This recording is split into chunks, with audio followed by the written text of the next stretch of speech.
আল্লাহ দুনিয়ায় এমন কোনো রোগ পাঠায় নাই যেই রোগের ঔষধ বানায় নাই, এমন কোনো রোগ নাজিল করে নাই যেই রোগের কোনো চিকিৎসা বানায় নাই, হয়তো সেটা আবিষ্কার হয় নাই। অনেকে ক্যান্সারের কথা বলতে পারেন যে হুজুর ক্যান্সার এমন রোগ, এই ক্যান্সার তার নাই কোনো অ্যান্সার, কিন্তু বিজ্ঞানীরা বলতেছে এটারও অ্যান্সার আবিষ্কৃত হচ্ছে।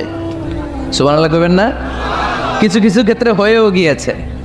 এজন্য দুঃখের পরেই আছে সুখ, কষ্টের পরেই আছে আনন্দ। এই দুনিয়াটাই এরকম, কষ্টের পরই আনন্দ। দেখবেন তারাবির নামাজ 20 রাকাত পড়তে কষ্ট লাগে না? কোমরে ব্যথা, হাঁটুতে ব্যথা, কিন্তু 20টা রাকাত যখন শেষ করে মসজিদ থেকে বের হই একটা আনন্দ আছে না নাই? কষ্ট করে পরীক্ষার জন্য প্রিপারেশন নিলেন আপনি কয়েক মাস, কিন্তু ফলাফল যখন ভালো হয় তখন একটা আনন্দ আছে না নাই?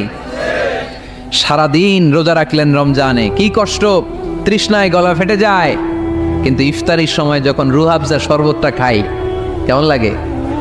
একটা আনন্দ আছে না নাই?